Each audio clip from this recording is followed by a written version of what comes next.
kati okundere center awo olabawo moyo kujja n'amaamira waawo ng'oyimba anajja moyo n'amaamira atambula naffe Katonda yagamba babiri oba basatu bwe bakuŋŋaana mu linnya lyange teyagamba oba bali kuŋŋaanira mu ssabo oba bali kuŋŋaanira mu muzikiti kyova olaba ogenda kusinkana abasiraamu bangi mu ggulu nga bwe bakuŋŋaana nga babiri oba basatu mutima gwabwe bali basaba Katonda omusiraamu agenda mu ggulu ojja kubasangayo bangi Yokaana 14:14 egamba etya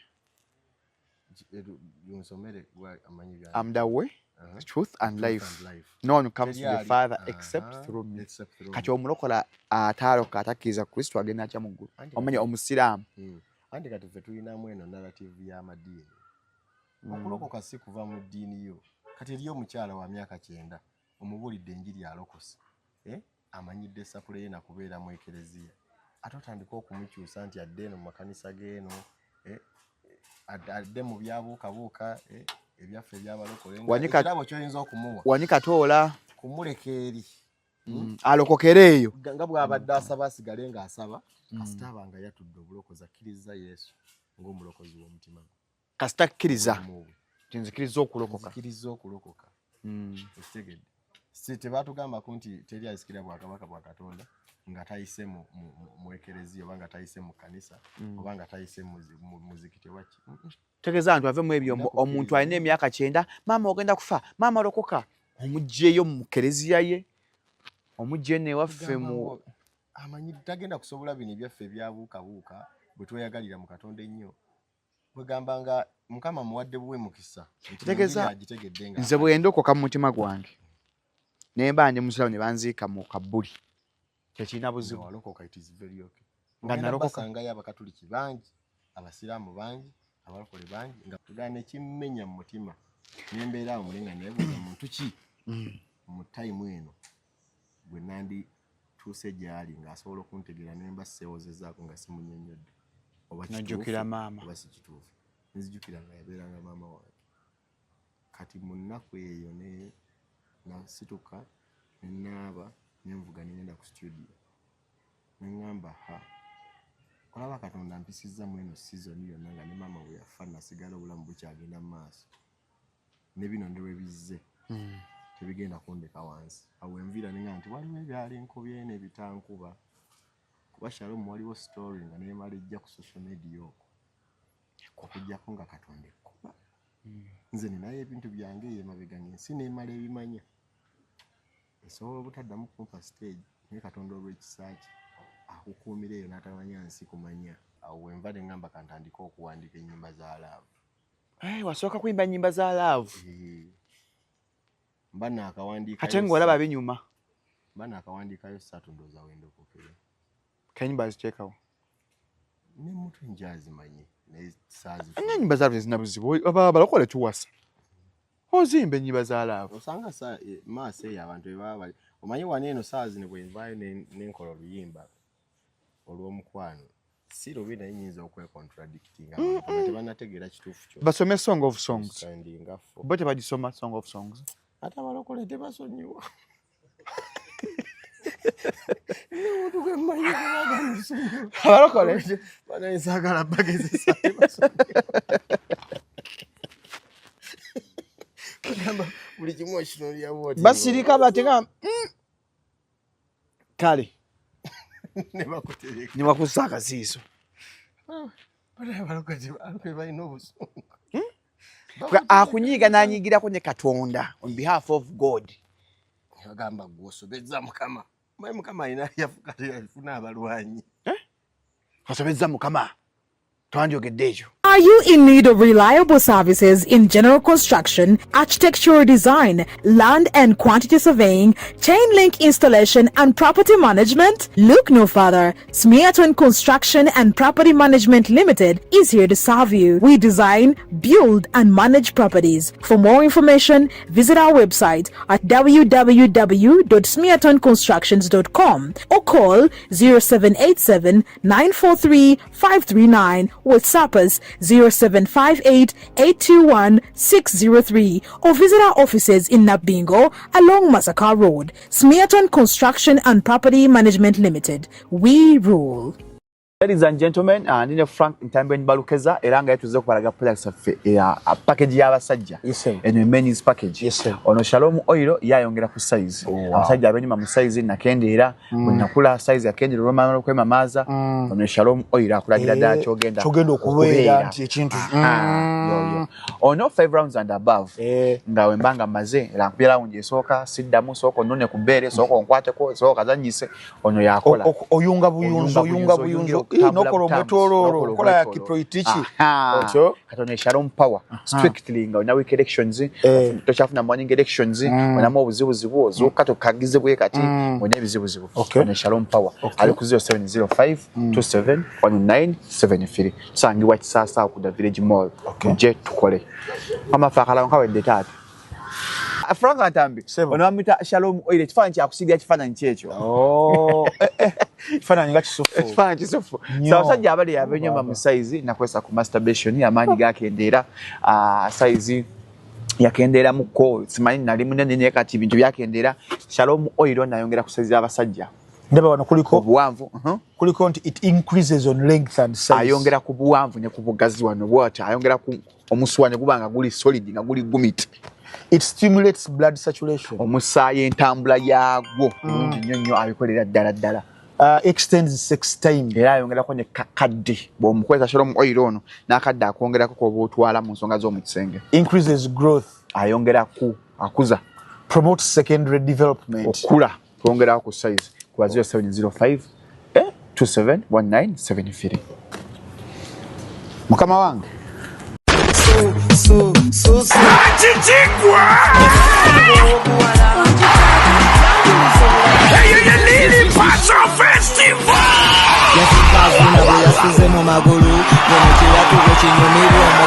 Abanyamusale n'abanyamukaka mukowa mawuno aguse n'omwana w'omukana tinamo Chimanja ekitalya mmere kibeera chimanja Muyinimase inembalala nga 5 Septemba 2026 kokuyingira kugenda kuba mutwalo vyepe emitwalo 2 golde emitwalo 5 ate platinum yakakane eminyeto gy'abanyankole jona abayimbi b'omuka ayibambe mujaba w'ekitiribita lili pasa lundabe okuba w'eshongororo kati ngambe tedikulanga kulala Universe inembalala nga 5 Septemba 2026 yelili paso festival.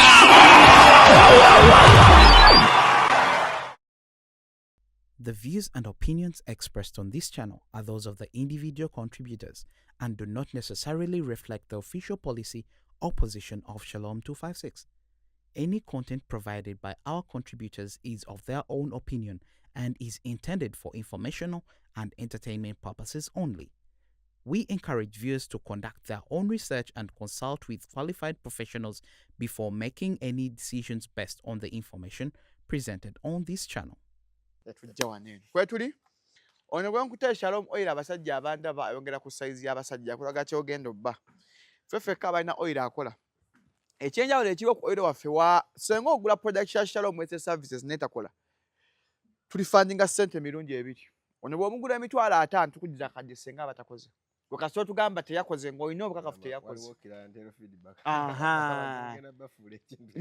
no ffe ku Shalom services singa ogula ekintu kyonna ne kitakukolera n'ogamba naguza oil teyakoze tukujja ssente mirungi ebiri ono gwe nkutte Shalom Power abakozesa ku masturbation sifuna morning erections malazanya nako sikyatambula bulungi nuna ku bbeere ono bw'atakukolera bw'omugula emitwalo 2 tukudiza emitwalo 4 kasitwanyuka kafumu tankoledde ono 5 rounds and above gwe nkutte yono omulabye kakati ono wangira muli wa abasajja nga maze ate nensoka dakiika 2 ali n'omumala omwaka mulamba ono akuyamba otwala butwazi otwala ziri zigolo zokka assist goal teri bya red card teri bya VAR bw'atakukolera tukujja ssente mirungi ebiri obanga ali ku mulimu tukujja ssente z'oguza emirungi ebiri obwo nno bwe bulumwe bwa Shalom services tusangibwa Kisaasi ku da village mall awo tukawo ng'obuuza dde ya Shambule mwali manyi obagamba nze kudde ya Shalom bajja baba kutuusaawo oba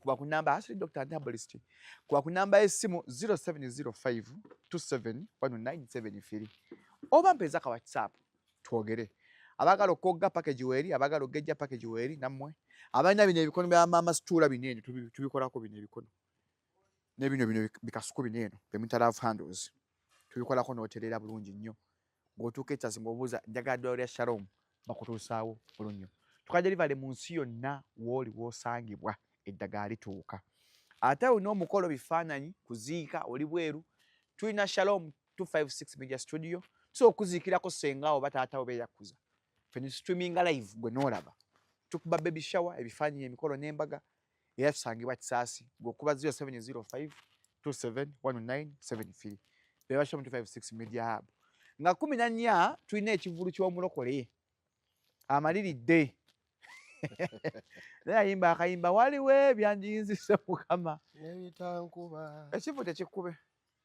tekijja kusobola naakwana omuyimbi yalina akayimba nga kavumirira okuba abantu ba wansi ajja okuyimba n'abaako abafominga baba kutuma bagundi ogezanga n'onsongako basonga mu ye ngamba bannange tubaniriza ku Shalom 256 ndi ne Damascus Sesanga mumutegera musajja muyimbi wa gospel amulungamya ate nga mulokole ate nga biteeberezebwa nti omu kubala emisombo bwa SB4 kubanga bugenda mu maaso bwe yatwala ate mukyala we Anteira ono omu kubatabula maka ga SB4 bwe bagamba si byange ekirungi ozolita lifayi bagamba abantu bagamba Damascus Sesanga gwatabudde maka ga SB4 bale eno mukwano gwange era katwandiyagadde mulabewo era kiba kivaayo bulungi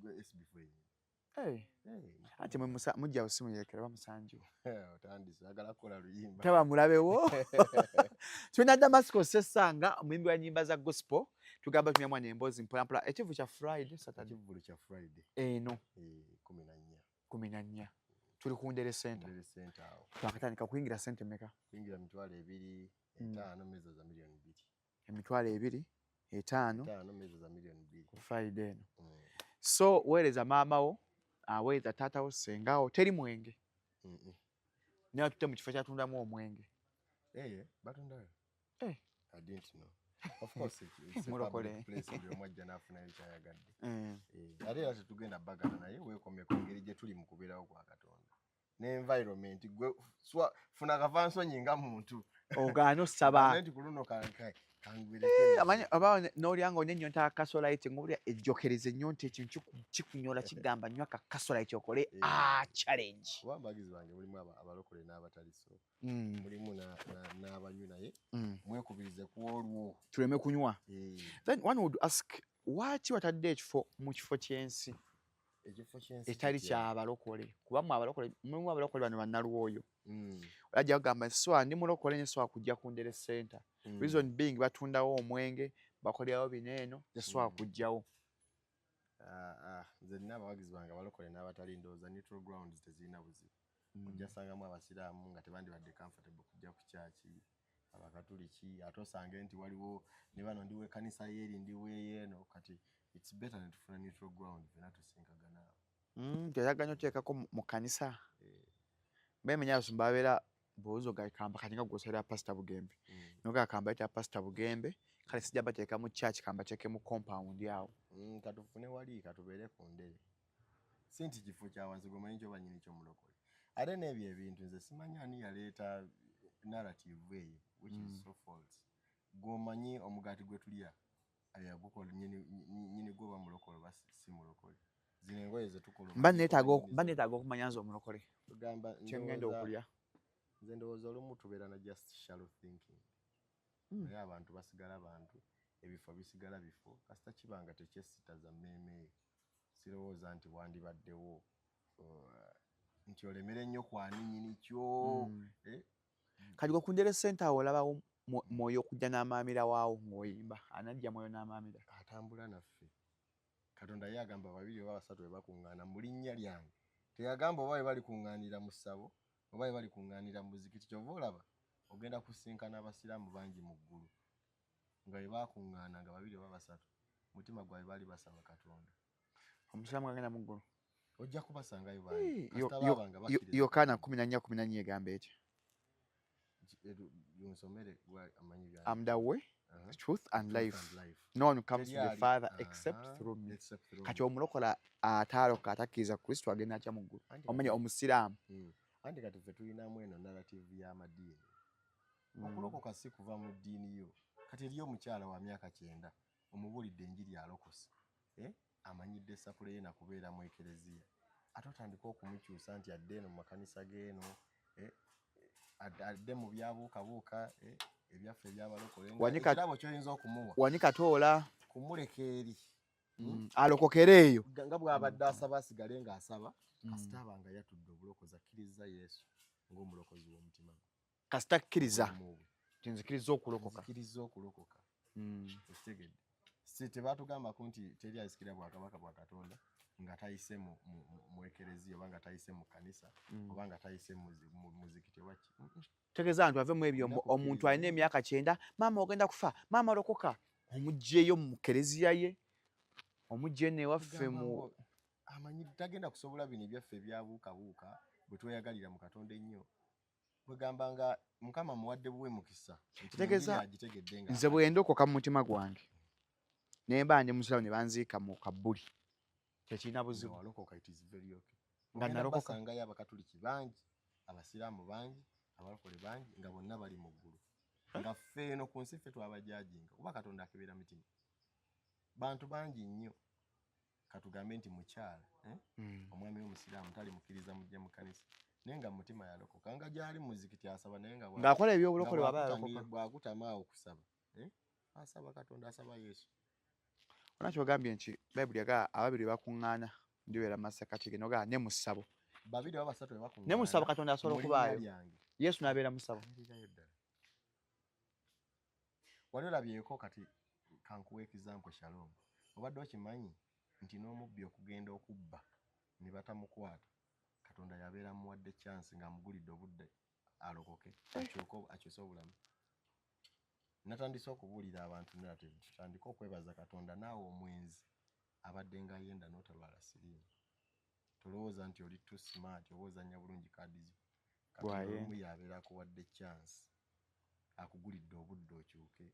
Nobeera awo buli kaseera omwami ng'oyenda ku mukyala we weebaka ne maid naye nga takukwata. Gwe nolowooza oli too smart. Kati oba olina okwebaza Katonda. Katonda yaba akugulidde chance okyuke. Era zino ensobi ze tukola ebiramu bwe tulivingamu obw'ekisiru ennyo. Nobeera awo nga Shalom okola ebintu byeyo naye nga gwe ebibyo tebirivaayo mu kamera. Story Shalom nga ntuufu ng'ogimanyi n'emala etuuka ku media ng'ekuleka wansi. Naye Katonda n'akukuuma gwe n'obeera lucky nga ne bw'okola ki ne bwe kijja nga kituufu ensi ekuyambako n'ekirwana. Naga atasobye oyo. Katonda atuyamba. Kati tunakwebaza Katonda atunate kwenenya kukivaamu. Olina kwebaza Katonda mugamba nkwebaza nti obadde okyampadde ekisa nga nziba ne batankwata naye nnyamba omuze guno ngute kuba Katonda yatuwa amaanyi Shalom.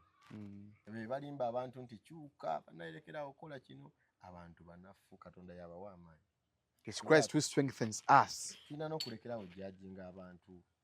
Tinaye bannaye omuwala nga ayambala bubi omuwala Katonda yakuwa ekisa okukyusa. Ekitiibwa kya Katonda oba okittingana. Bwe nkusuubira munnange nnoola ng'olokose so kusuubira kujja ng'ondaze ebbeere. Shalom totuukanga kaawo n'osanga omuwala omulungi ennyo naye mulino ga ula mukyala wange kamuleke. Naye ate nga wali obaddeko mu season nga mu kirabo ekino ga wayo so nfunye ennamba yakyo. Nkifune. Nga towulira bubi togiwulira nti kibi naye nga ku luno lwokka oli ogamba kati mu mind n'olowooza nti you're just protecting the brand Shalom 256. Nti nabye sikyakola olwa brand yange nesifa kukuwa. Naye Katonda yakuwa amaanyi n'otuuka ng'owulira bikuswaza gaya. It is God that gives. Akukyaye ekibi n'olya nga kikwasa ensonyi. Gwe nga gwe mumanyi ko tosobola. Tagwe, do you agree that singa ndi mulokole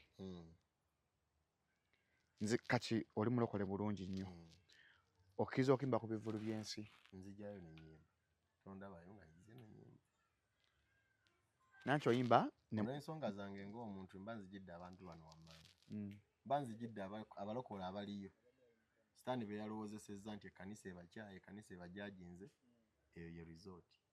Wegamba nzijanga alamu nga reminder nti owaaye tukusanze nno naye tukwetaaga eri Katonda akyali naawe. Mba nzijidde category endala ey'abantu abadde tebannategeera Katonda. Mba nzijidde category endala ey'abantu eyabo nga tagenda nakulokokera awo naye nga just yeetaaga muntu amusabira. Agenda kuwulira ekigambo. Kyova bwe bimala okuyimba era nga mbagamba bane muwanike emikono tusabe. Bibanga ebyokusaaga naye Katonda abasinkana abantu. Katonda okukolera abantu tekyetaagisa kusooka bajja mu ddiini zaabwe. Bw'otaalokokere tugenda kusabira. Togenda afuna kyamagero. Buli muntu yenna ku nsi kuno Katonda yamutonda kyova olaba tumusabira regardless of religion or affiliation. Nti nja kujjayo eyo omuntu abadde n'ekizimba tumusabire teyeetaaga kusooka kulokoka. Ow'ekizimba. Okitegedde. Kiringa mu Bayibuli oli yabuuza nti bw'oba n'ente eyo neegwa mu kinnya bali mu kuwakana ku lunaku lwa Ssabbiiti. Bw'eneegwa mu kinnya olinda lunaku lumale kutuuka. Njijayo ente yange. Osooka kugijjayo n'olyoka olaba ebiddiridde. Nti bw'osanga agudde kabenje tosooka Shalom kubuuza nti oyo musiraamu oba mulokole. Osooka kugamba baba simulokole simutaasa. Naye waliwo omuntu afunye akabenje. Like naturally Katonda yatudesigninga. Nga bw'olaba omuntu ng'ali mbuzibu owulira bubi. Humanity. Kati kwegamba wekaamu kuzzaamu abantu essuubi. Bino ebisigadde Katonda alibabeera enjiri baligiwulira kwegamba ensigo erimera oli n'atuuka ne yeesalirawo yekka. But we have to show people love. Bino ebyenjawukana simanya abo bagenze eri mu bivulu baakunamye biki. Gwe jangu balaga okwagala bawulire Katonda. Ye yalimanya bw'alibalamula. Ekyo nga kinenemu. Ku mulokole nze Nalwoyo eyajjula omwoyo eyayitibwa 24/7 Mukama yampita 24/7 newankubadde nakuba mu kusinza kunemba ntambula nemba nnya boda ntambula ngamba haleluya. Kankirongoose newankubadde tekiweereddwa buli omu. Buli omu Katonda amuwadde talenti y'oba engeri gy'atuusaamu obubaka bwe. Eriyo abasumba yabawanga bo babwogera bwogezi abayimbi yatuwa nga tubuyimba ate eriyo abamu nti ojja kusanga Pastor Kayanja nga teyeetaaga kusooka kuwulira njiri okulokoka. Wabula Katonda amuwadde amaanyi nti ajja kulaba omulema awo amusabire atambule gwogambe akole ki? Asabire omulema atambule. Ani? Pastor Kayanja. Asabire ani? Omulema atambule. Gwogere eno gambe Emulago manyiyo. Yatukoleko crusade Emulago. Bwe kiba kisobose nga management y'eddwaliro ekkiriza wano. Tebajja gantu ite ku basumba abatambuza abalema abo. Faith? Aje bwakayo mebire gamba ne bano kiza tuno nga kulinga akakeka kalidali oli agira olusozi olwo luveewo ne luvaawo. That is true. The same spot where you sit, the same spot I hosted Pastor Womushana. I asked him, do you believe in miracles? I do believe that pastors can't perform miracles. And he said, teri musumba akola bya magero. Kyokka gwe alimu kasandi ba pastor akola bya musumba akola bya magero. Katonda yakola bya magero. Ffe tuli bibyakozesa bikoze. Shalom obadde okimanyi. Nti osobola sabira omuntu naawo naggwe. Sikiwa. Osobola. Sikiraba. Tekiri. Si mu buyinza bwo. Of course kyagamba. Not by the power, not by the mighty. But by the Spirit. Hey, it is not, but not Shalom. Kyova olaba bwe tutayogera endogoyi zijja kwogera. Bwe tutayimba mayinja ajja kuyimba. Katonda ye akozesa. Osobola n'okuba ng'obadde otambula awo ng'olina obulwadde n'okwata bukwasi ku muti. Mukama n'akozesa omuti n'owona. Naagute nga ye yagutaddeko amaanyi g'oliwona. Tugamba Katonda talina formula ebyo babeera bagamba nti genda wagundi anaakuwonya no. Katonda ne muto yakusangayo n'akuwonyezaayo. Nga tolina musumba akusabye. Enda okulya constipation yabadde agaanye n'otowoloka nagawo.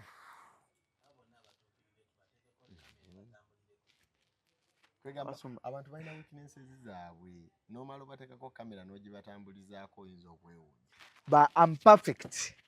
Weewuunya. Naye Katonda asaasira busaasizi nakoze. Kyova olaba ogenda kusanga abantu bangi nga baakola ebyamagero n'ebyewuunyo nga baayimirira mu kyambalo ekigamba nti nze nkiikirira Katonda nga mu ggulu tebaliyo bali mu ggeyeena. Kubanga ye tagaana kukozesa.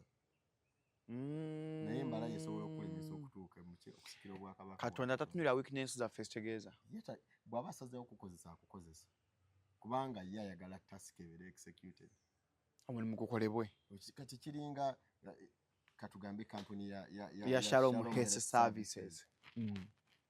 at the end of the day toyagala ani atuse sameka ani akoze banne atya nayo yagala services delivered interviews zigendeyo akola order yedagala lino banna njagala liberewo toyagala kumanya whatever kati at the end of the day that is how it works Katonda yagala services delivered bwaba yasalawo nti omulwadde agenda kujja mu maaso go awone olumu ayinza obutatunulira kye wakoze natunulira okukkiriza kwoli kubanga mwe yali apulaninga yamupulaningira obulamu bwe nga bwalituuka awali kusinkana nze alina okumuwonya oliyogera ekigambo gyali naawona nga kigambo kya Katonda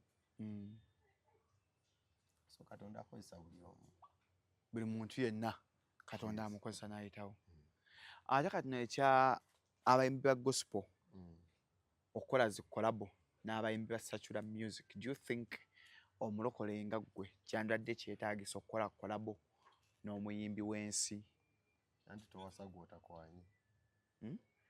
gw'otakwanye weewaawo tekiweereddwa buli omu naye gwe gwe bakiwadde nga Katonda akutumye omanyi kati tulinga nga bw'olaba ewaka nti buli nnyumba erinayo akawala akalungi ng'omulimu gwako kulongosa waka kutimba butambaala kuteekawo obumuli ne wabeerawo omulala nga yagenda ne taata mu ttale okulima ne wabeerawo omulala nga yakola the hard work ne wabeerawo alabirira ebisolo ewaka kati we've all been called differently ono ali eno munda omulimu gwe kutimba butambaala bw'alaba bali abali ku ttale baluddeyo asobola okugamba naye abo nabo balwanga mu nnimiro so oluusi okuyita awo beetaaga okutemawo ebiti olumu basinkanye emisota kati ffe abamu twali cold mu eyo ensi y'omu ttale mu nnimiro kano gyabayitirako okitegeera nti twesanga ng'okoze ki byokola obulamu bwo Katonda yakuyita differently nti akutumye eri ensi tesanyusa kugendamu nnyo naddala ng'olina kyokkiririzaamu osobola otuukayo n'olaba bali mu mmini n'ogamba n'olaba omwenge oluusi ne gukusikiriza okudda mu bulamu bwo obw'emabega kwegamba it is risky a world naye Katonda bw'aba akuyise okukola ekyo akuwa ekisa kyakyo nti gwe tageti yo ki bw'oba okola oluyimba si kukola bukozi bw'eba tageti yo kuwangula myoyo eriyo abantu abamu bayirawe nga n'amala ayimirira ku social media ye n'agamba nti Yesu ly'ekkubo n'amazima n'obulamu tomanyi bawagizi be bameka millions of people bagenda kulokoka kwolwo ffe tulanga miyenge abantu babagobereranga icons ffe pe tussaako miyenge naye ffe Katonda atusaasirye bannaye twagala ssente otunda kano akantu Shalom tomanyi bantu bameka balaba eyo ne bagamba hano kati Shalom oyo alabika muka bangi era edda nga nabitandikanga awo twalyangawo bangi abaagala okukakasa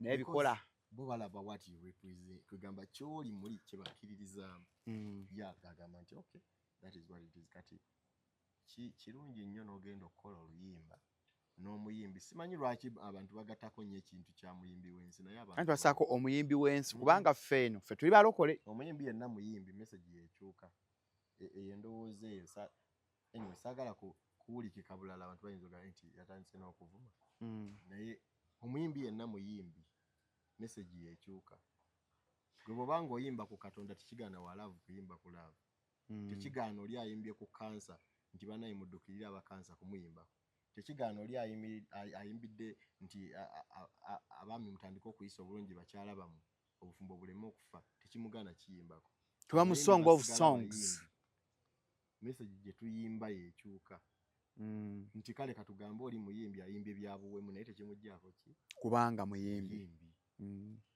ojja kwesanga ng'ate olumu omuyimbi gwe bagamba nti muyimbi w'ensi aze nayimba oluyimba lwa gospel kimufuula ki olaba afuuse kwegana n'asala nadda eri nti kati mumuclassifyinga ng'omuyimbi wa gospel omuyimbi asigala muyimbi message yekyuka abantu bye babeera awo ne muleeta enjawukanya mu bantu it is very wrong n'owuliza abalala ng'abatagwanira olwo bwe balirokoka muli bataaminga mutya nga mwabasalira omusango bwe buzibu abantu mwe bali mu kukola kuyambako Katonda kunyiiga kakolonyako abantu bayambako Katonda okunyiiga naye nga yabagambako ddi nti anyiigidde abantu Katonda ye kyanyiigira kibi God hates sin tanyigirangako bantu kuba bali baana be essaawa yonna omusamize gw'obadde olaba wali eri ng'anyeenya ensaasa abadde asaddaaka akyuka nadda eri Katonda ye n'agamba nti oyo asonyiyiddwa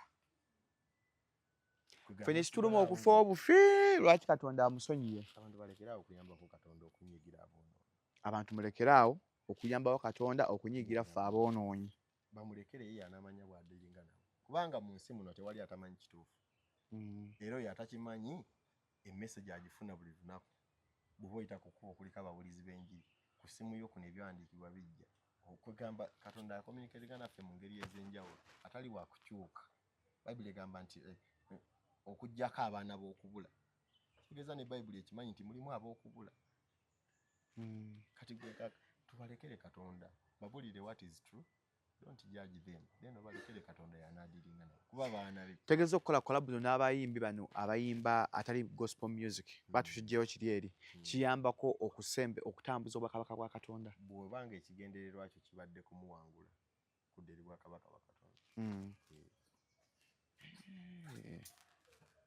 akate mbadde sikamanyako kubanga baana mu nju nti eriyo omanyi nti mu nnyumba mwe baatuzaalira mulimu afuuka dokita ne mubamu afuuka DJ ne mubeeramu afuuka looya ne mubeeramu ayagala ebyokulunda ebyobulimi ne mubeeramu n'ayonooneka n'akuba emisota ku kyalo naye nga bonna kibajjako okubeera abaana ba muzeeyi bonna basigala baana be era ne bagamba omutabani we oli omudokita ne bagamba omutabani we ono omuyaayo nabeera atawaanya abantu tekimujjaako okubeera mutabani n'abaana ba muzeeyi Ibrahim naye buli omu kyafuuse kyekyenjawulo tewali gwe baazaala tyona ayimbe nga baamuzaala nti yazi ayimbe buwemu tukula eno gye tukulidde oli n'atandika okugamba kyekigenda okumpisaawo awo lwawe mudde n'ayitawo n'alowooza nti nja kuwemulanga nze okuyitawo kambongere ekibogido naye nga va ku musajja wange naye kugamba Katonda ffenna atuzaala tuli baana nga process nekikyuka kubeera mutemu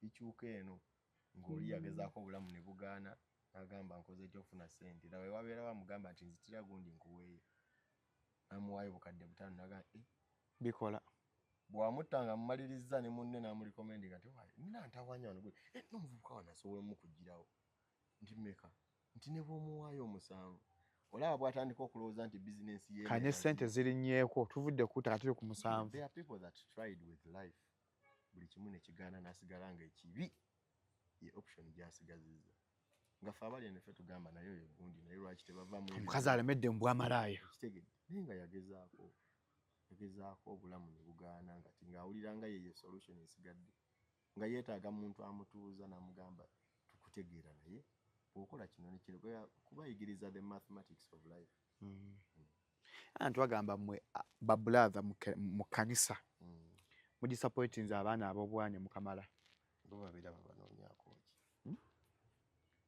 liri ddwaliro ekanisa ddwaliro mu ddwaliro onoonya ki ku mulwadde munno okuggyako ng'okakasiza nti mwembi muwonye ayinza obba yawona okuggyako ng'okakasiza nti mwembi mwenna muli basinza gwe okulembera worship team oli wadde okuba ngoma anti olaba Shalom ensobi zibeerawo mu bulamu omuntu atasobola kukola nsobi mu bulamu bw'ensi eno yo yafudde olita kugambanga nti nze ntuukiridde nze sikola nsobi okuggyako ng'afudde ali wali mu keesi oyo yekka yaba takyasobola kukola nsobi naye ng'okyali mu bulamu teweesaliranga omusango nti ngudde ndi mu kyaki nkoze ensobi ndisappointinze omuntu bw'ogwa situkawo kubanga olugendo lukyali luwanvu Joseph Segawa yayimba oluyimba juzi n'agamba nti olunaku olw'eggulu wano kizibu okuluweza olulamba nali sikitegedde mu kusooka naye olunaku lw'eggulu Shalom luzibu okuluweza olw'eggulu anti lwe lunaku lw'okugenda mu ggulu nti singa ofiira awo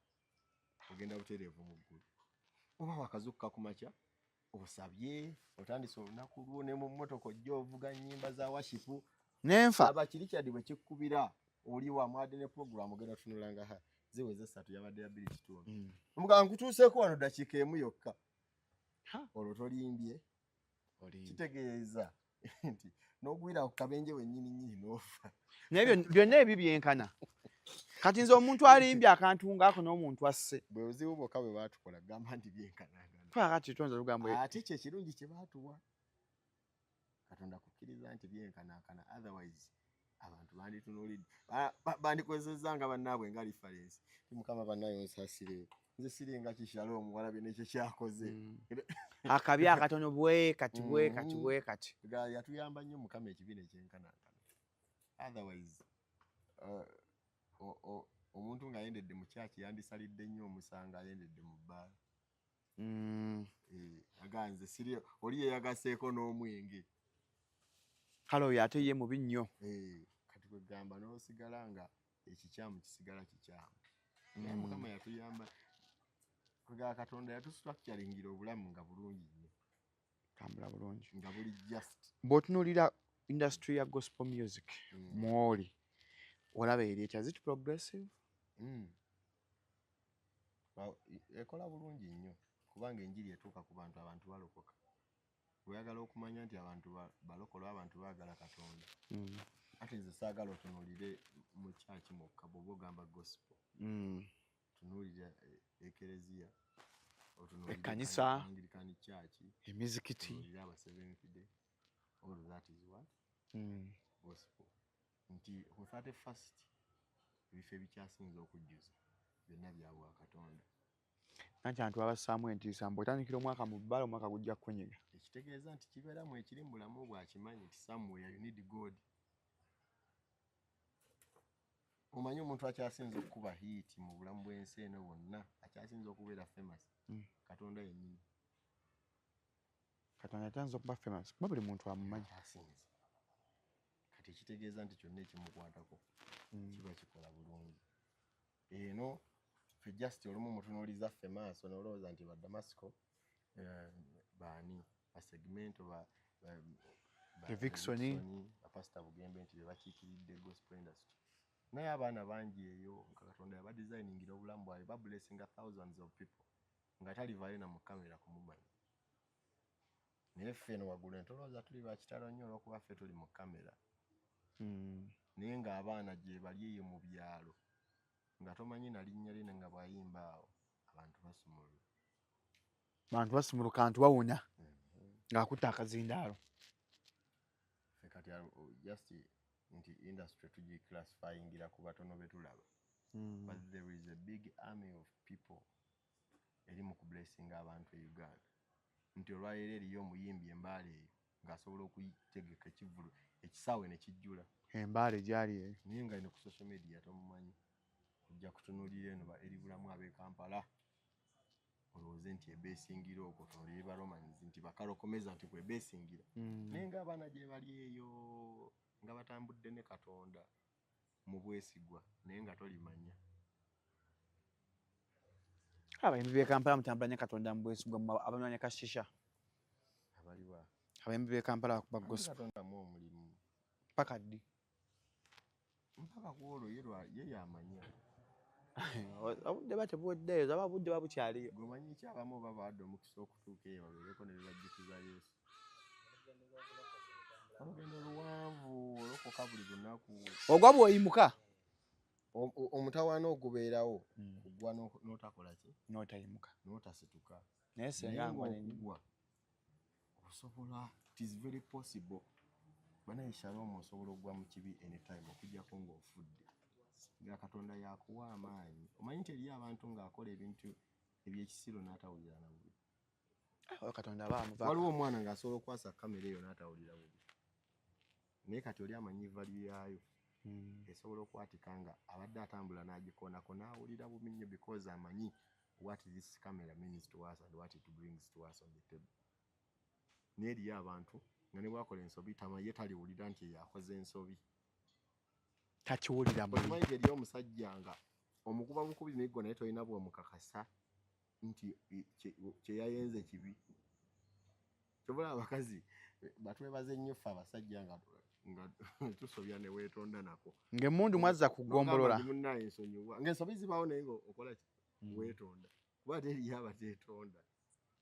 Juzi nawadde nina akazannyo k'endaba ng'omukyala agamba omwami we nti akomyewo leeti n'amugamba ate bendeseeyo. Mbu gw'okomyewo 10 ez'ekiro ate bendeseeyo nga bakyaliyo. Lwaki omukyala oba obuuza omwami lw'okomyewo leeti? Gafugibwa mu ngeri ya njawulo eriyo n'abamu nga babakuba emiggo bamukuba. Babibuuza kyanja. Namukwano gwange nga ndishiwa omukyala walayika amukuba. Ngenda funa amaanyi mubuuzeeko maaso. Bakuba. Bakuba. eyaddala Shalom mukwano gwange ngenda gabalinga obuvumu mubuuzi oba omukazi amukuba azuukuka azimbye azuuka yeesoozasoza kyalira ndaba omukyalo linga ayika yafudde waka naate omubuuzi oba bamukuba olabye actually tujja bakolerayo ekibiina ky'abasajja abakubwa mu Kampala kuba mwebali Ntambi ali Mutambi bamukubanga Frank Ntambi omusajja yazze ejuzi ku kyaki nawe obujulizi n'agamba ndoza bwe yanoonyezza waayinza okuwaaba ensonga ye nga talabawo tebamutuusa ku basumba tebamutuusa ku bakadde bakanisa ne bakulembera abafumbo kati bwe bayisawo obujulizi najja mu bujulizi n'agamba buluganda Mukama yeebazibwe nkyamiina bannange najja omukyala wano naye ankuba ffenna ne tufa enseko but after nga ndi mu kuvuga nzirayo ewaka n'ensooka ne nditekako mu bigere by'omusajja ne ŋŋamba yavudde ku kyokujja okukyogera kuba bwe yakoma obujulizi bwe bwakoma yakomawo kati ne tugamba kyebaza Mukama kyakoze ningamba omanyi nti omusajja ono yaleka adda anoonya waayinza okuloopa nga awulira ekimala temwamuyita mugaasa okujja otunyonnyola ensonga ayongereyo obujulizi ng'obwo simanyi oba bwe mwami Ddamba baamuyita bwe bakulira abafumbo naye nga omusajja yavaayo musaayo obujulizi nagaani abaluganda najja omukyala wano naye ankuba ne bagamba ekana akatambula bagamba abakyala betujje abalokola betujje mu mateeza abalokole si bangu batuuka ne beefuula omuwasanga mulokole n'alyoka n'akwefuulira edda twabanga twagala bajja mu kyalo naye nga omunakyalo yategedde ekibuga nanne munaaba omukyalo bakuba mwe muwasala mugjeeko ebukanaga gwe sooka olengere buli muntu eyava e Masaka kyatufuukidde e Kampala tekwabeera ni lule ng'omwala omugje mu kyalo. If you believe in Christ, but when it comes to love, would you go to a shrine to bewitch the person you love? To bewitch a person that you love? Nga bajja mula akawala kalungi bagenda kakutwalako nokakangenda naye Mukama ati akangende nkanyweza okwata mukko n'omusaako wano mu ccupa ogenda n'okagamba ne kagaana bugaanyi ate ebintu ebimu buildinga friendship omukwano gujja leeta nze nna mukwano gwange nali nvuga naye ng'avuga ndi mu mmotoka ye ne tulaba omukyalo omulungi omukyalo omuntu bwamuwasa omulungi nejjukira tuli mu kuvuga tutamanyi bwamufuna tuba tunatera otuuka eri n'akyuka n'agikuba enkyungwa ne tuvuga najja n'amutomera n'atomera emmotoka ye n'aginyiga wano eyo nkwana mpya muwala avudde yeetaaga olina ssente. Look what you've done to my car. What's wrong with you? Namugamba bambi ensonga wange emmotoka gye tulimu ya bbeeyi ku yooli. Kyeka omuwala yali singo bano bakyala baffe atandikira kukubira tati avuga ka Forester ke Forester zezirwa gye bayita auto brake simanyi emmotoka ezo motoka za millioni 2 sizitegeera bulungi. It's not my kind of thing.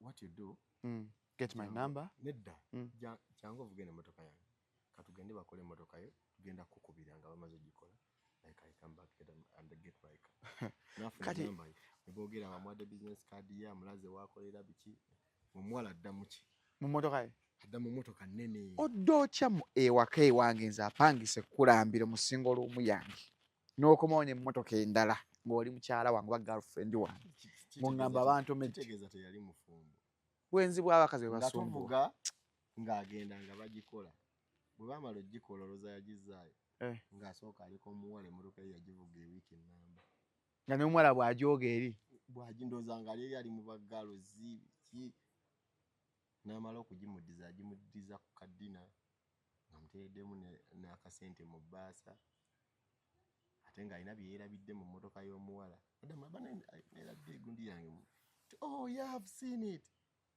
saa zino we twogerera si bafumbo naye I think they are relating in a way beerya so sikiwa beerya ndeka kuleka kuwayira Katonda beerya Mukama kebeera mutima munda nga nakkolera tomanya kyalo abasajja gye bali abakyasobola okubeerawo n'omukyala nga tewali kibaawo babeerawa just tuli batono naye nga tuli batono tokane mukwano gwa nteira naye kagonda byeko byanywa ddala embuzi ewedde emirimu tuli batono naye gye tuli tekitugana kubaali abasajja ababeera n'abalanga just friendship.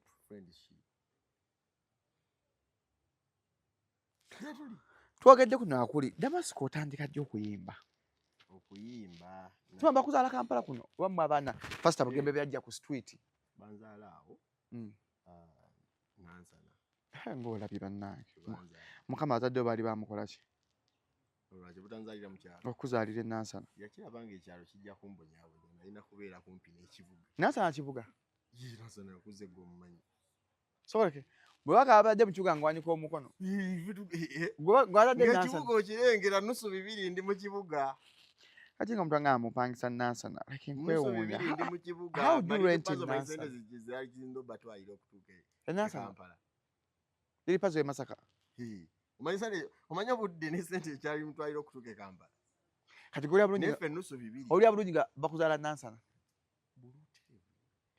era Katonda yakiraba nga sijja sobola kyalo kati Nansana kibuga kiwedde emirimu ate mwafunye KFC nkutidde kati bwamuna bwateredde tulina ne restaurant awo yakabi yafuuse tutuule mu birawuli kati bakuzaala mu Nansana o kinana musanvu awo batandika okumbala kyenda mukaaga you're fat oh you're young kati obeera muto oba muto oba okuze ne konsole amukapiira oba okuze naye wano oba muto kateyazi kati wali bakuzaala nga balokole ewaka mami ne dadi balokole okuyimba natandikira ku ssomero manyi ku ssomero wabeerangayo ebigurupu wali abasambi b'omupiira waliyo abasoma obulungi motali ate abamayimi nga sibali Shalom ekigendererwa motali bakola sciences nakola sciences wakola combination math econ art wali serious wakola mia math econ art nofuna points zo 10 Mukama azinda ze weko nya kusumbua era nalyo mukubasinga wasinga kola art nera nalyo mukubasinga kale tujaba bulungi eri abantu amushayo mu kimanyi kale tugenda ku ndozanga riziki yaffe terimbyako ng'obugaggawo bwonna tebugenda va mu bitabo ekyo senga ne tukikkiriza abantu wakanya ne bagamba seeyo omwoyo n'ogussaayo ne bagamba n'olivayizinga bagamba asome preps aboti n'afuuka aboti bagamba agendeko ku coaching n'ogenda ku coaching naye ng'emmati math yafuuse mathematics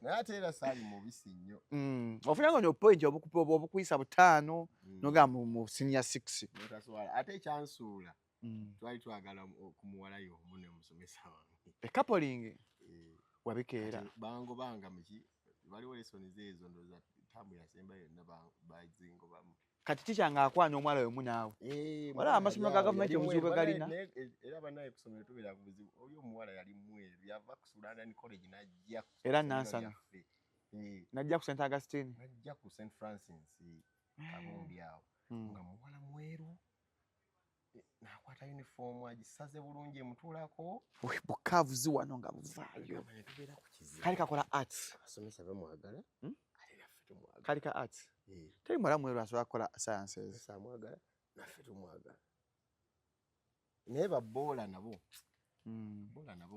obakolimira babatwalangako abawala omuwala gwolaba essomero lyonna limutaddeko amaaso ate gwe nebiveeri nekimuwumuza enkwawu ezitobye kimukwatisiza kitibaaga shago tomanyi kapiira nebituula wali ne babisiiga linimenti amakulu gamuluma amusiigamuko awo wenva neŋŋamba naye omuntu akoze eki teza baboola bakolimira abaali mu masomero kati akala akanyamala n'akatwala ku mwenna waliwo yakawangula nina engeri gye nakawangulamu twamala nakusiba busibi kati kali luddawo yafumbirwa juzi yantekitinzeeko nga ndaba ku DP kuliko ekifaananyi ng'ali mu gawuni n'omwami olaba gaigwe gwe yafumbirwa yafuna najibu era kwakwagala ajja kujja mu kifuna interview ajjagiramu yakukola bubi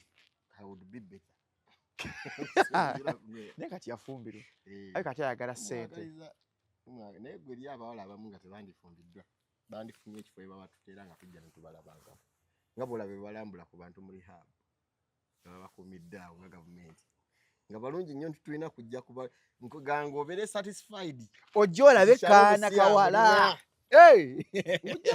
ate ffe abasajja abitulina waadi maama tukonvisinga katuka mumali wa cool kid ba whatsapp eyo mumwageranga zikewu I guys got some doof nze nveeri gwe muwala ng'oli mweru onyirira nikaseka nabalaba singa bamanyi ebintu bye batukozeseza bandi tusaasidde olumu neetaba misinde osanyusa omuwala neetaba misinde Shalom nensemba misinde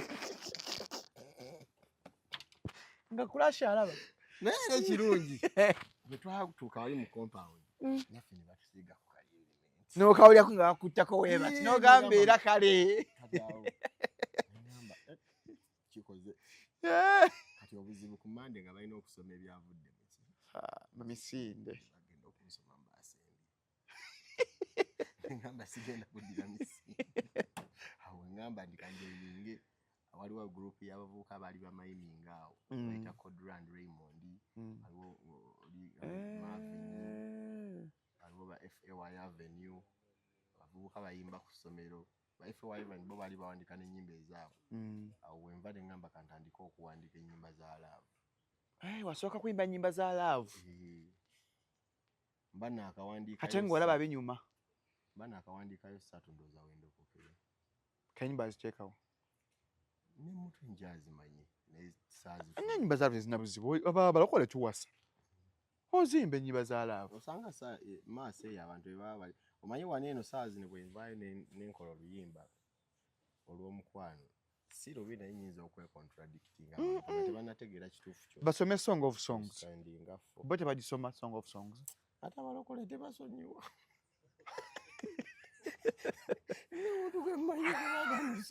abalokole banaisagala bagezesa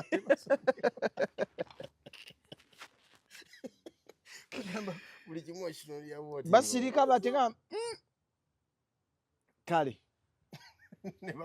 ne bakussa akasiiso abalokole balina obusungu akunyiiga n'anyiigirako ne Katonda on behalf of God agamba gwosobezza Mukama maye Mukama alina yafuna abalwanyi osobezza Mukama twanjogedde ekyo otandika okuyimba mpola mpola awoze ogimazeemu bbanga ki ennyimba zange kati twali mu holiday vaka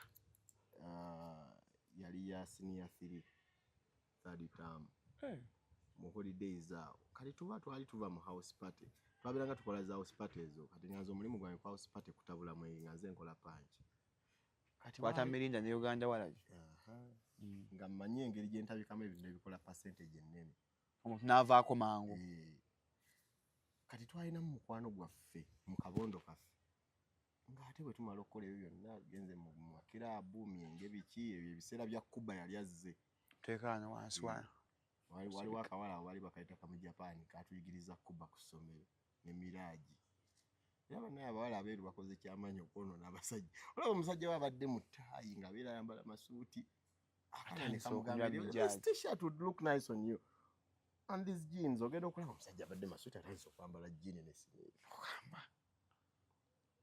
bakazi babiri kana kabituyigirizaawo kati tubeeraawo omu ku ffe nga ku Sande agenda asaba kitya ng'otunywa naye agenza Sande ey'okubiri era addayo asaba nga ziwera Sande 3 nga Ssekibaala asaba kati ne ŋŋamba mu kabondo nze kagende nkette ndabe ki ekikola ekiriyo ekimutwala ku kyaki ate bye biseera nga tuwulira ku kyaki ya Pastor Bugembe by'abawala abalungi ngamba kandabe muwala ki ono Ssekibaala tabanga ali eri alimu tulyako ebya Savine kaabala otegedde nga ŋŋende ewaabwe mugamba wati n'ogenda ku kyaki leero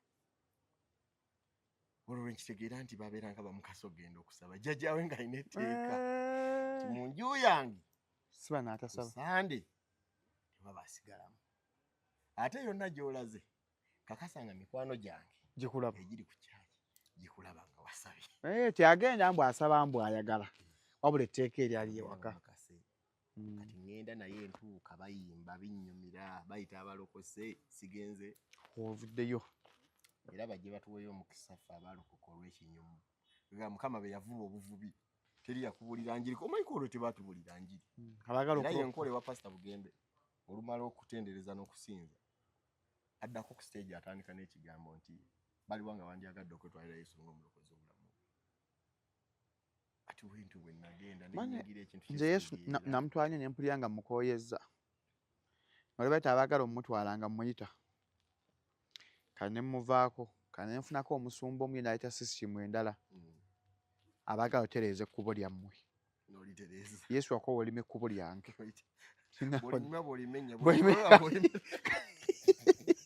kalire ng'abaddaate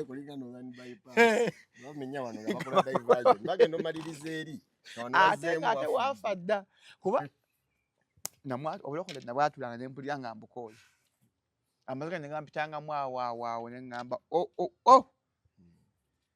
kati nabawo pasita omugezi n'agamba abaagala otereeza ekkubo nsaasira naye ndowooza wabeeyo omusumba oba Pastor Bugembe oba Pastor Romushana oba Pastor Bujingo batuyiteko ko ng'omwaka gunaatera okuggwa batuteeke erugogo keketovu nti abantu ng'obulokole bukumenyeza nnyo omwaka guno bukomyewo jangu tuba bangi abantu nga yeerekereza omuwala ali awo mulungi obwavu muluma talina mulimu ne musajja amuleetedde obukaddaana abuganye omanyi nti obugaanira mu bulumi gwe Yesu ate yasobola bugaana e Kampala Yesu tasobola teweerimba muganda wange sesanga oyo akulimba gwe sente ogimanyi ng'eko Bank of Uganda rent wetsaasa omumanyi naye abaana bali mu kifo kyammwe mu apartment bafuluma kiro eno enkuba etonnya ekujjukiza oli munaku afunye akw'emmotoka ng'ogaana naye abaana b'omu Kisaasi muno nekyanje bakola mulimu bakola mu tawuni ate bizinesi zaabwe ziba online batunda bugato bw'abaana baguza ku bantu nga mmwe abagulira mu bbeeyi ennene kati kwena enkuba etonnya ennaku zino enkuba etonnya nga bwerangira abantu okirabye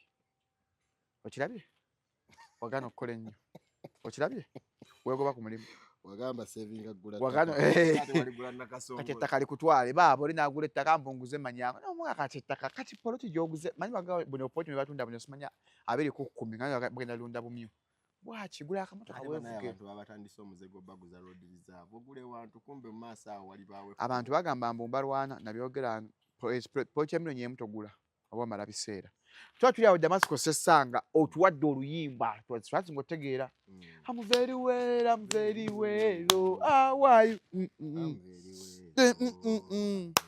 I'm very well sala zikola fuka mutajja omuvubuka omutaa aleese eddoboozi ly'ekintu ekikulu anyumirwa country music kayimba lwali awo mu studio Pastor Bugembe n'akawandiika eyawandika very well yali alina abawandiikidde awo Pastor Jasi awandikidde kalokomeza kano kalala olekawala kalo Pastor Bugembe yakawandiika obulako Yesu yekka nga tubadde mu studio like almost the entire night batumaliza nagadda omanyi ffe tetukozeeyo lwaffe muganza obwongo tebukyalowooza mpeddeyo bukooye agamba kale jangu muzindaalo kyenkuwa kyoyimba n'agamba how are you dear ngaguddamu nti I'm very well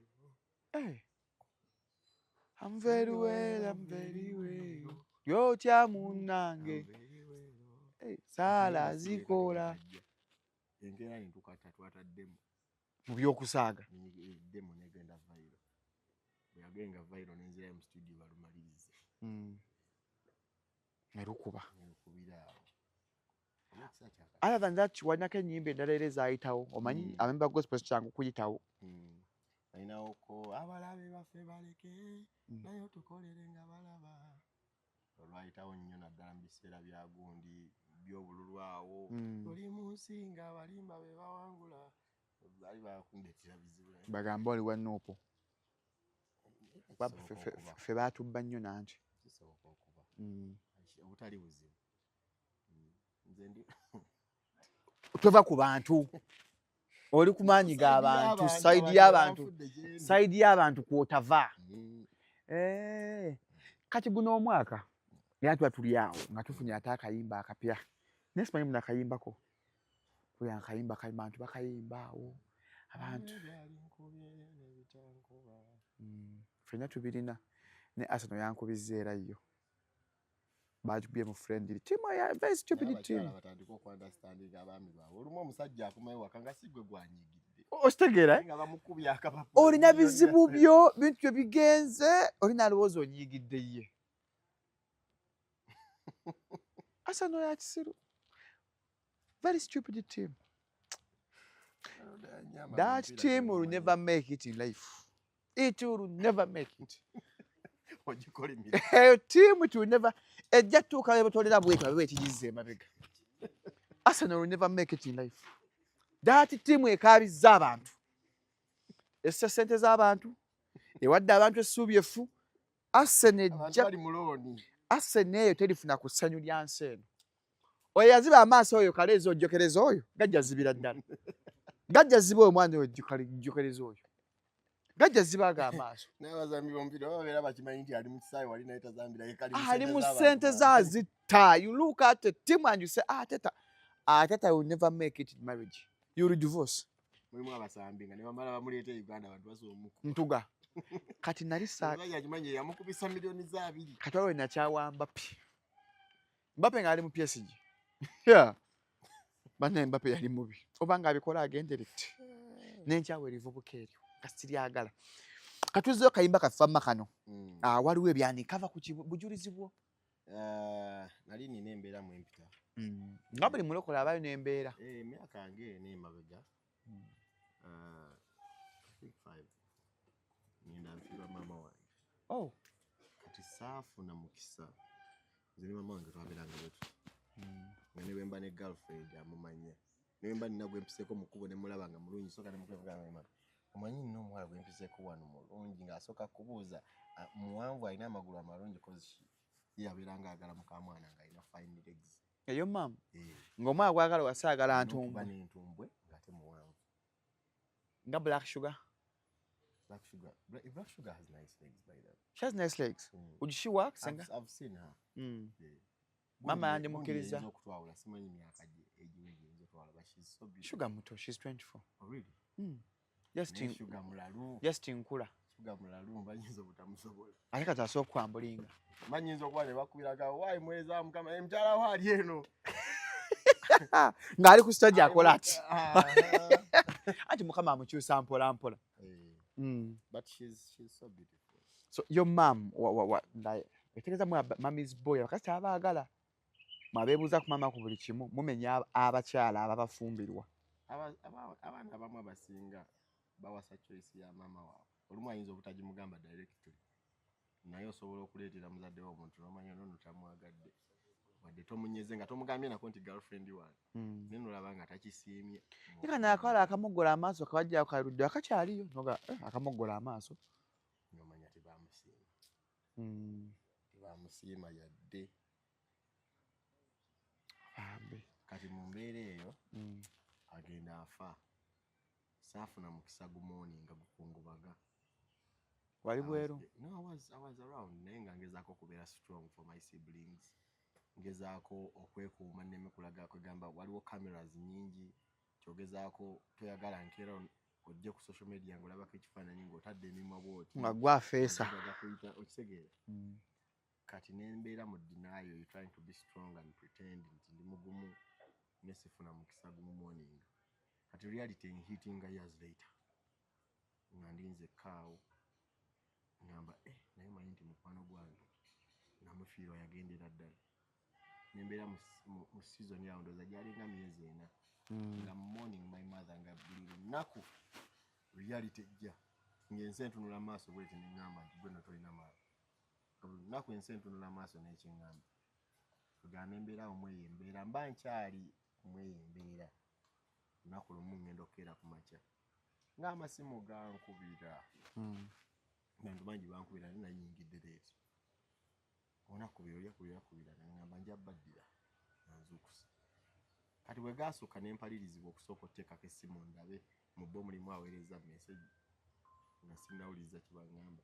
ngendo bikula WhatsApp nge message empitirivu ndaba abantu buli omu alika alina ekifaananyi kyampeereza ndaba message za disappointment oli agamba gw'omulokole how could you do that mwana agamba mmwe aba representing ekanisa laba bye weekola oli n'agamba nze nalabirawo naye mwe ba home breaker oli n'agamba lwaki muswazanga ekanisa. I remember that day nalinako a program n'omusumba omu nga ngenda kuweereza ku kanisa yaabwe ngenda okulengerako message yenge ngamba hey my son unfortunately tufunyeemu a change in program nja kutegeeza I'll let you know that we're rescheduling mpaka kati kantegeeza nga taddangamu kwogera nange ndowooza tebanna rescheduling oba kanisa yaggalawo simanyi but saagala judging but I think it was because of that.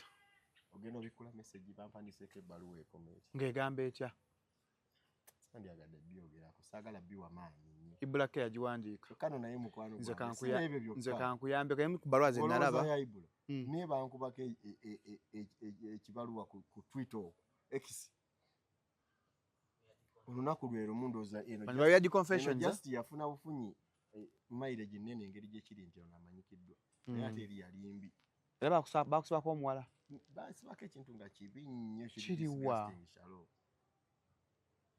mukyala nga mufumbo nti saagala nakyogerako ate akimanya kabeereyo nga teyakimanyi but it was really bad tugana ekimmenya mu mutima nembeera awo mulinga nebuuza muntu ki mu time eno gwe nandi tuuse gyali ng'asobola okuntegeera nemba seewozezaako nga simunyonyodde najjukira maama oba si kituufu nzijukira nga yabeeranga maama wange kati mu nnaku eyo nasituka nenaaba nenvuga nengenda ku studio neŋŋamba olaba Katonda mpisizza mu eno season yonna nga ne maama bwe yafa nasigala obulamu bukyagenda mu maaso ne bino ndibwe bizze tebigenda kundeka wansi awo enviira neŋŋamba nti waliwo ebyalo enkobye n'ebitankuba kuba Shalom waliwo story nga neemala ejja ku social media okwo okujjako nga Katonda ekkuba nze ninayo ebintu byange eyo emabega ng'ensi neemala ebimanya esobola obutaddamu kumpa stage naye Katonda olw'ekisaaki akukuumira eyo n'atamanya nsi kumanya obulamu bwo takuwadde emikono gy'ababi okitegeeza ate bino nga tuwunzika ebya Anteira tebyakosaamu nga gw'omuntu jjukira oli mulokole Anteira mukyala mufumbo alina abalongobe nogamba muni omulongo omwakufaanana ngamba wow mukwano gwange ennyo ani nze eriyo abantu nga nebali omanyi Shalom eriyo abantu nga nebali babakkirira nabo ogwa ne mukwano gwo amanyi kye yakkolera osinziira n'ogamba bw'abakkirira nonzikirira naye ensi ekanya kulabika naye bano lwaki amwesibyeko lwaki gwamanyi nga kye yakkolera gwo n'ogamba nti bw'eba ensi emukuba negenda kunkuba naye sirivaayo kumuvaayo so mukwano gwange simanyi kukyava kyokka ne Ibulamu kyayiwa kuwandika ebyo namukubira jjoozi nakaseka ate ne SB4 naye mukwano gwange tugamba ensi yetwala ebintu nga bweyagadde bwebitwala tebirinaako kontrol naye ekikulu bulamu kusigala nga bugenda mu maaso n'ensi mwenna eba receiving bulamu bugenda mu maaso ate nga relationship zonna zibeera ne issues tebakulimba nti eriyo obufumu nga tebulina issues obuli perfect just oli aba abadde unlucky ebibye ne bijja mu media naye nga ffenna tulina issues in relationship tulina ebitukwata bakyanvumira eyo no naye nga newange nange ndi misango nyinyonnyola eri ate mba nkya nyinyonnyola ebyange ate mungaseeko nebbaluwa ne bino gamba naye ensi bwetyo bagikola nga tubeera mu kuwoza misango era ekooti ziri awaka amanyi naye ekooti ziri awaka kyokka abalamuzi bakambwe ate bino bino byogerako ki owekitiibwa omulamuzi akusalirirawo awo teba balimandi kugambye bakambwe abalamuzi b'ewaka omulamuzi wakuyitira nga alina evidensi weziri ekooti naye ekooti y'ewaka ebanna ekendeeze ku bukambwe kooti y'ewaka abalamuzi bakambwe n'ebibonerezo babiterese biti ate bino sajja bali eyo nga mufumbo naye nga bamusalira ekibonerezo myaka 3 teri nkola apiiro otoloka mu kkomera kale kaba nnoonye bunya naye ntolokayo So kulota nuru nyechivu okuyingira sente mmeka. Okuyingira mitwalo 2, mitwalo 5, meza za milioni 2. Mitwalo 2, mitwalo 5. Meya njugula busa mmeka. Mwenda tujja kuba twaguddewo. Nga tweyagala bweyagazi. Ngesumuludde. Olekeddwa akabembi abalala. Abafa abensi. Abayimbi abayimbi bagenda kubeerawo kubanga bagenda kujja kuwagira mukwano gwabwe. So banje jabala banga batuddewo awo. Bayinza obutalinnya ku stage kuyimba. Nenga bagenda kubeera waawo nga celebratinga mukwano gwabwe abadde nga jjajje bali ensi we bajajingira. So kirungi nnyo n'abalokoka kolo bajja kubeera bangi. Ensigo katugibasigemu. Ali yagala ajja kulokoka. So mujje Friday no kundere center awo. Butuukirwa abamwitawo kisasi nenga abayitawo butuukirwa awo. Obakigwowa. Tera tamanyi kundere. Kifo kyo ba safe board bachi. Nawe ali ebo ticket tuisanga wakundere weziri. Tickets ku mulyango zijja kubaawo ndowooza nezinatera okuggwawo bwe buzibu. Oh. Zikazi gwa ticket. Bweziggwawo era tujja closinga kubanga there is a particular number nga ye capacity y'ekifo. Sira we naggwayo police ekyemanyi jja tugamba tuggalewo. Mugalewo. But so far we ziri ku Papa's Sport Machindi, ku Nansana, ku Washpause ne ku Akamwesi Mall awo ku ice cream point abana ibazanyira. So kwa ice cream point so ne ku online ku carrytickets.com. Carry tickets. Kubenga mpola ogula ticket. Kale tetugasukana embozi kyensule badde nyuvu nawo ogiyizeemu ebintu bingi naye kyensinza okuyigamu kooti zeewaka mukendeeza ku bukambwe. Woliza akonja ku side endala. Tuwoliza nnyo. Mubeere bulungi mweraba.